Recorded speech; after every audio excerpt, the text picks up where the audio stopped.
Hello, everyone out there in YouTube land. This is Brother Alan Hensley coming once again from my apartment. Today is June the 6th. It is roughly 17:20 hours Zulu or 5:20 for you civilians out there who've never been in the military or around military people. This video is quite simply to shed light or to bring illumination about a growing problem in this country. And it's not one that is trying to hide. It's not one that is trying to secretly grow or anything. It's one that, well, was quiet, was secret, and did try to hide, but now is the genie's out of the bottle, so to speak. The cat's out of the bag. The jack in the box has been sprung. The gates of hell have been opened and the devil stepped through, so to speak. And that is misogyny. Misogyny. In other words, where broads, women hate dudes, and they do it openly. We've seen this at marches. We've seen this with congresswomen. We've seen this all over the place. Film, Hollywood, all over the place. Women are hating men. Well, I got a little news for you, ladies. If it wasn't for men, none of you would exist. That's right, I said it. If it wasn't for men, none of you would exist. If this was an all-female society, none of you would get pregnant, which means there would be no human race. Why? Because it takes two people of the opposite sex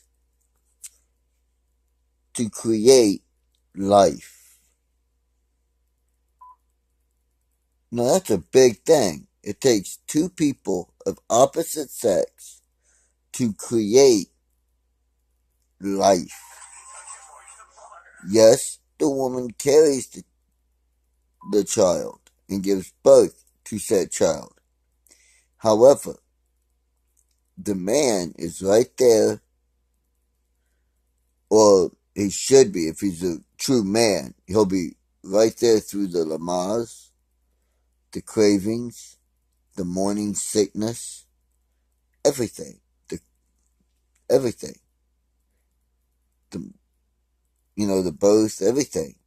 And then he'll be there, if he's a real man, to help the woman raise the child, to help put food on the table, everything. It's an equal partnership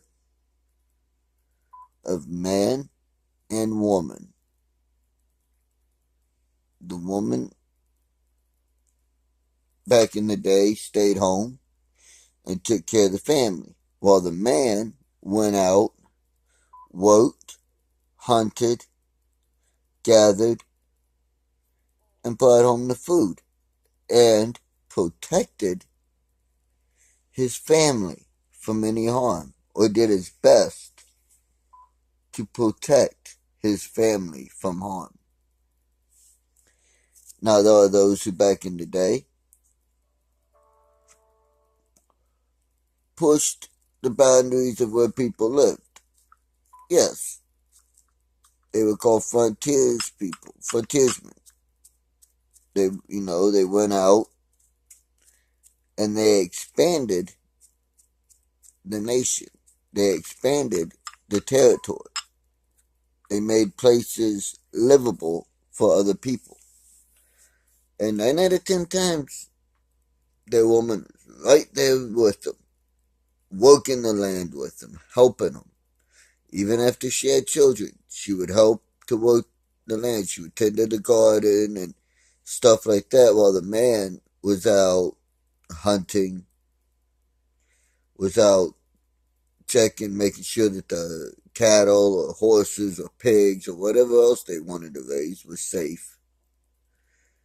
And yes, the woman would cook the food and serve it. And 9 out of 10 times when the man was around, he killed the food, butchered it, tanned the hide, and the woman would then take the hide and make clothing out of it.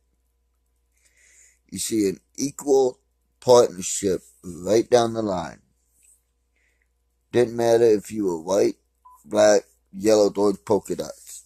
What mattered is that a man and a woman were working together with a common goal to raise the children properly, with respect, with intelligence, with common sense. But it was a partnership. The woman wasn't beneath the man wasn't higher than the woman wasn't beneath the woman wasn't higher than the man. They had an equal partnership, an unspoken partnership. The woman would handle the things at the house, while the man went off to work to do whatever he had to do to provide for his family. An equal partnership. When they were home, they would both raise the children equally. The woman would back up the man when he would give instruction or have to chastise the child, and the man would back up the woman when she said something. If the mom said, hey, you're going to bed without dinner, no TV for a week, and you can't go play with your friends for 2 months, the father, the man of the house, was right there to say, you know what? She's right. You did X, Y, and Z, and as your punishment, you're going to bed without dinner. You ain't watching TV for a little bit, and you ain't going to play with your friends for a couple of months. What you're going to do is you're going to come home, you're going to do your chores, then your butt's going to stay over there in your room and be doing your homework, and when that's done, we'll find something else for you to do here. But you're not going to play, you're not going to be having fun, you're in trouble, you're going to work. Most parents would agree on it, and it'd be moved forward. Simple, easy, not always without complication.